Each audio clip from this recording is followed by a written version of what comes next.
Bharatiya Janata party आज चुनाव आयोग के साथ में जिस तरीके की चोरी करी, मैं आज आपको बताने वाला हूं कि किस तरीके से हकीकत में चोरी की जा रही है। जब हम एसआईआर फॉर्म को भरने के लिए जाते हैं तो 2003 में, रुको यार, क्या कौन बोला कौन बोला? 2003 में जो वोटर लिस्ट में नाम है, तो जब हम उसको भर करके राइट साइड वाला जब हम पैरा भरते हैं, अगर 2003 के बाद हमारा नाम आता है तो हम अपने माँ बाप के चाहे उसको लेकर के भाग संख्या क्रमांक को लेकर के दूसरे साइड में भरते हैं, तो उसको ए श्रेणी में रखा जाता है। उसके बाद बी श्रेणी में, उसमें जब त्रुटि कोई रह जाती है तो उसको हम सी कैटेगरी में डाल देते हैं। खेल क्या हो रहा है आजकल, कोई भी त्रुटि अगर रह रही है उसको हम सी कैटेगरी में डाल रहे हैं। जब वोटर लिस्ट आती है तो जो सी कैटेगरी वाले लोग हैं उनको नोटिस आएगी कि आपने जो फॉर्म भरा है उसमें कागजात प्रस्तुत कीजिए। ये गलतियां, उसमें मारा कौन जा रहा है? उसमें पीडीए मारा जा रहा है। मारा जा रहा है? पीडीए मारा जा रहा है। दलित है, पिछड़ा है, अल्पसंख्यक है। क्योंकि जब नोटिस आ रहा हमें कागजात देना है, उसके बाद हम पूरी सुनिए, रुकिए, नहीं, पहले पूरी सुनिए। अरे पूरी बात, पहले मैं कह रहा हूँ, अगर कोई मान लो सवर्ण है वो भी मारा जा रहा है कि नहीं मारा जा रहा है? लेकिन इसमें मारा सबसे ज्यादा दलित जा रहा है। रुकिए, इधर 2 बार चलिए, इधर आइए, मेरे पास आइए, इधर आइए। हाँ, ना बात को पूरी हो जाएगी। हाँ, दलित क्यों मारा जा रहा है? जब हम 1 हफ्ता 2 हफ्ता 15 दिन हम जाकर के तहसील के चक्कर लगाएंगे उन त्रुटियों को सही करने के लिए, दलित के पास वो संसाधन नहीं है, वो चीजें नहीं है कि हम जाकर के गांव से अपने 20 किलोमीटर जाकर के तहसील पे और हम लेखपाल को खोज करके वो कागजात प्रस्तुत करें।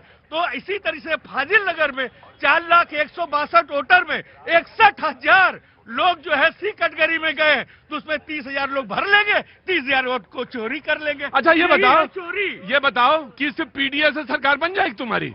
पीडीए की सरकार नहीं है क्या? पीडीए इस देश का हिस्सा नहीं है? तो मैं तो कह रहा हूँ है, और मैं तुमसे ये पूछ रहा हूँ, पीडीए के अलावा कोई है या नहीं है? आज लोग चले जाएं। आज भारतीय जनता पार्टी पीडीए के साथ ही नहीं। राजूपाल की पत्नी पीडीए का ही हिस्सा है ना, क्यों उसे पार्टी से बाहर निकाल दिया आपने?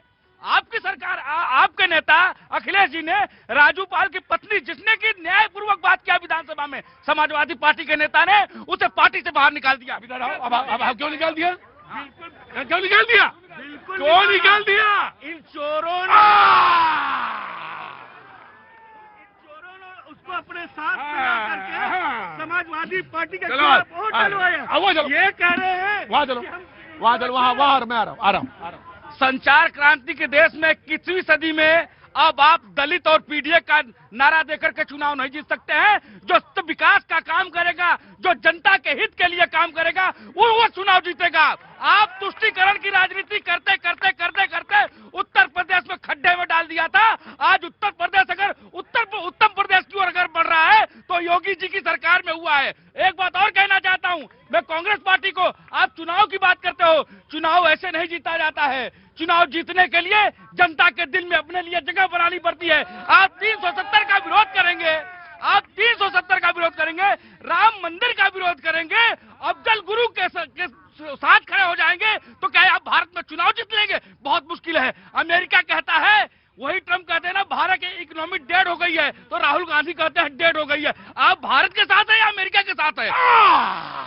रुको, तुम्हारी बारी नहीं है। रुको, देखिए हम पहले इन साथी से पूछना चाहते हैं कि जब देश में 60 रुपए 50 रुपए डॉलर था, तब आप देश में प्रधानमंत्री के बारे में क्या क्या बोल रहे थे? आज जब 90 रुपए डॉलर चला गया, रुपए की कीमत इतनी घट गई, उसके बारे में कुछ बोलना है? देश की महंगाई के बारे में कुछ बोलना है? बेरोजगारी के बारे में कुछ बोलना है? विकास के बारे में? आप 10-10 घंटा 1950 में वंदे मातरम के कौन से गीत जोड़े गए, कौन से नहीं, इस पर आप डिबेट कराएंगे? और दिल्ली में प्रदूषण से लोग मर रहे हैं, इस पर आप डिबेट नहीं कराएंगे? महंगाई पर आप बताइए, वंदे मातरम पर डिबेट क्यों ना करें? ये हमारे देश का सवाल है। आपने वंदे मातरम के टुकड़े किए सत्ता के लिए। अरे आजादी के लिए ये कांग्रेस के लोग आजादी की लड़ाई नहीं लड़ रहे थे, अंग्रेजों की दलाली करके ये सत्ता में आए थे और ये देश जानता है।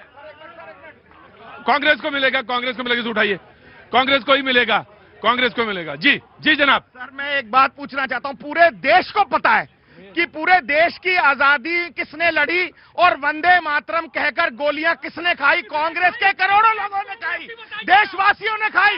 अरे संघियों ने, एक कांग्रेसी बताइए जिसने गोली खाई हो। कौन रहा? नेहरू रहे, महात्मा गांधी रहे, सुभाष चंद्र बोस रहे, अरे अब्दुल कलाम, सब कांग्रेस के ही तो लोग सुभाष थे। चंद्र बोस को, उन्हीं नेताजी सुभाष चंद्र बोस की जासूसी कराने वाली कांग्रेस पार्टी, उन्हीं सुभाष चंद्र बोस ने कांग्रेस की समिति से इस्तीफा दिया।